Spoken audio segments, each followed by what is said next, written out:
Hello, this is week 8 of our semester, and this week we're going to talk about the future. When I talk about the future, I want to talk about the issues that are facing women still. And this entire semester, we talked about the history of how women's rights started and the plight that they endured to get closer to equality against their male counterparts. And there have been great strides in getting the women there. However, there are still some parts that are not quite equal, okay? And there's still some things that make women still less equal or still fighting for the right to do. And I'm being very vague right now because I want to get into the topics in a little bit, but I just want to understand that as much as we have progressed for women, there are still issues that need to be addressed. And the top 5 issues that I personally think that needs to be addressed still when we talk about not necessarily equality, but giving women rights, okay, agency and choice, okay? We need them to be able to have the right to do certain things that are pretty much controlled by their body and have control of their body. And I'm going to just name the 5 things real quickly, and then we'll talk about each of them individually. Maternity leave, breastfeeding, Lilly Ledbetter, birth control, and abortion. Those are my top 5 things that I think we can still do better, need to do better when we talk about women and their rights and their quest for a more just and equal society for them. Maternity leave. Yes, women are given maternity leave as of the 1992 when they had an act that was, Fair Equal Pay Act or something like that. I'm sorry, 1992. I'm thinking in the future and I'm getting confused. I should just stay right here and talk about the one topic right now. So maternity leave, yes, 1992 maternity leave became something that women were given. And it used to be that if they had a child and they were working for an employer and they wanted to stay home to take care of that child for 6 weeks or 5 weeks or whatever that number of weeks, or those numbers of weeks were, they had to leave their job. They had to quit their job. And let's just say they were going to come back in 6 weeks. And they contact their employer in 6 weeks and said, hey, I'd like to come back to work. They have to reapply as if they never worked there before. And sometimes they don't get the job again because while they're gone, they switched the qualifications and made it more difficult for them to come back. So it's very unfair that they should have to lose their job, but men don't have that problem because they don't get maternity leave, okay?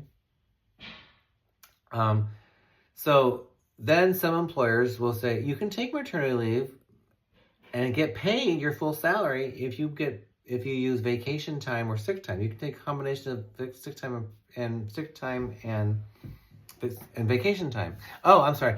When I messed up about the act, I was going to start to say the Civil Rights Act, and I knew that was wrong. When I started to say, I forgot to tell you, it's the FMLA Act in 1972, Federal Family Medical Leave Act. Sorry, my mind is not here right now. The Family Medical Leave Act of 1992. There, I get it out. That brought in maternity leave. I'm so sorry that I'm messing you guys up. I should have stayed here, but I was thinking more into different topics. Okay. And so that gave women the right to have maternity leave. And FMLA gave them the right to take time off and keep their job and secure the job, protect their job, and give them the right to come back. But it did not give them the right to be paid because the federal government cannot make an employer pay them for not working. But an employer can say, hey, if you got vacation time, go ahead, take vacation.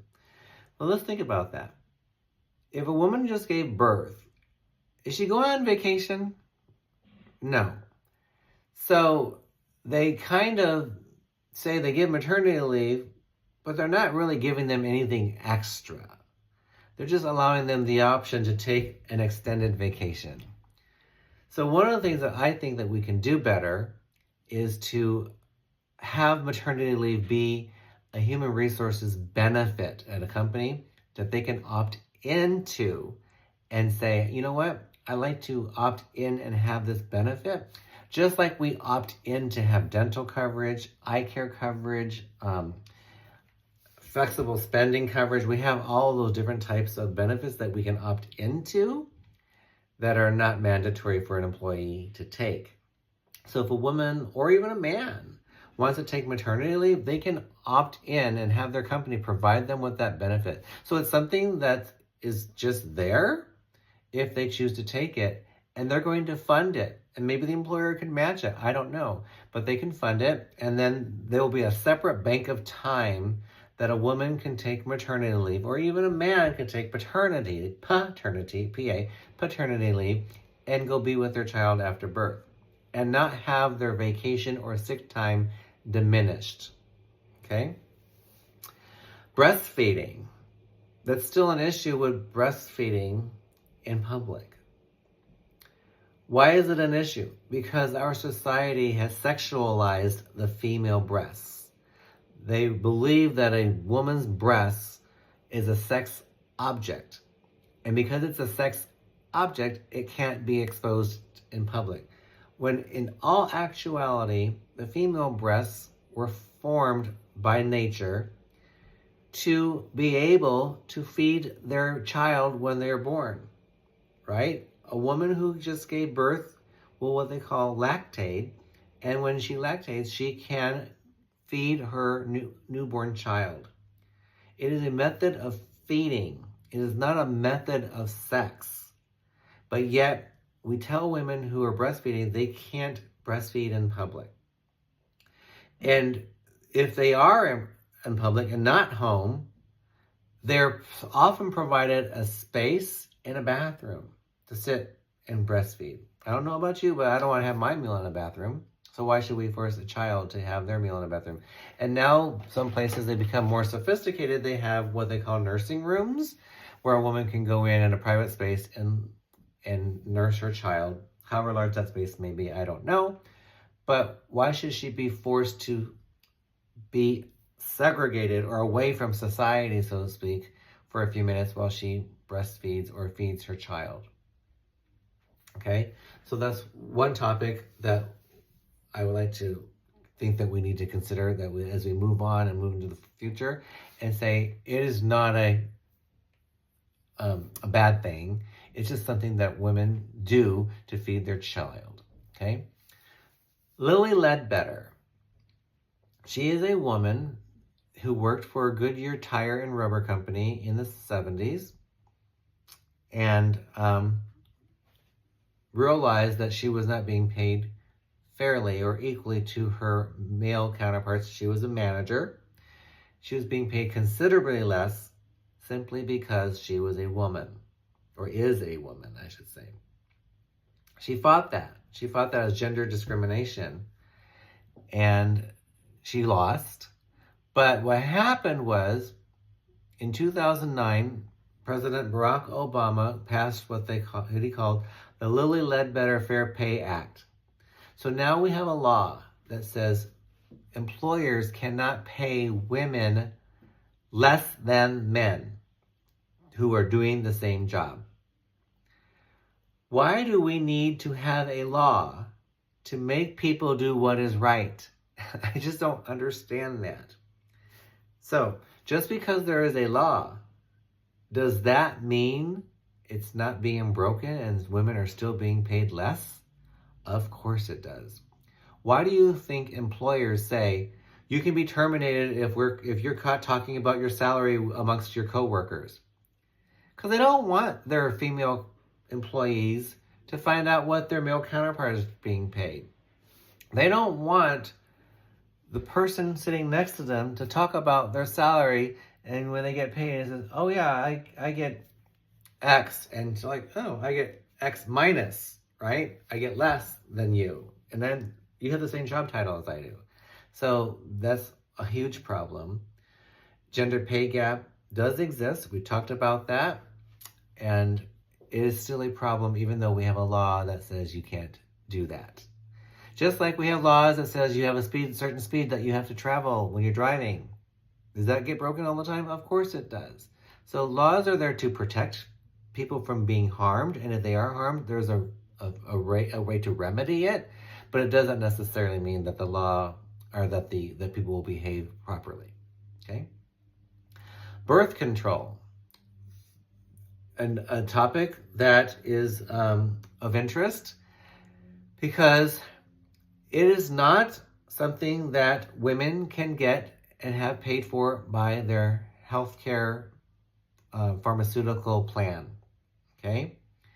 However, Viagra can be paid for through the pharmaceutical health insurance plan, and both are some form of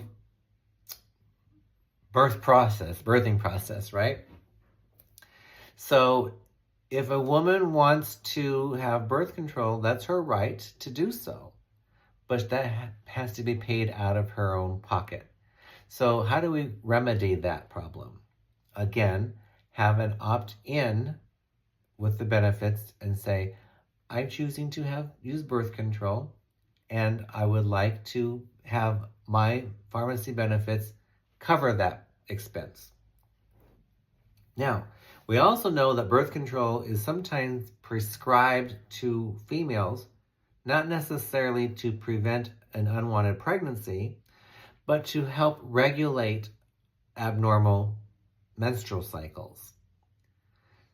So there we have a medical procedure, right? And they have to give them birth control, but it's not going to be covered on their health insurance or their medical or their pharmaceutical part of their medical health insurance. So there's that disparity there still. Again, another healthcare problem for women. Okay? I have to bet that if men needed birth control because they had menstrual cycles and stuff, I gotta bet that the birth control pill would have been part of the pharmaceutical benefit. I don't know. That's just my speculation, and that's just how I feel. But anyway, let's move on to the last topic, abortion. Huge, huge, huge issue for this United States country. In 1974, there was a Supreme Court decision that said birth control is legal in all 50 states. And in 2020, I believe, some nearly 48 years or so, I don't know, later, it was overturned and sent back to the states to decide who can have an abortion. So if someone lives in a state like California, they can have an abortion up to a point of viability. Meaning, typically that's 15 weeks. Meaning, at one point in the pregnancy, the embryo can be removed from the woman, and they will continue to grow and manifest, so to speak, in an incubator and live.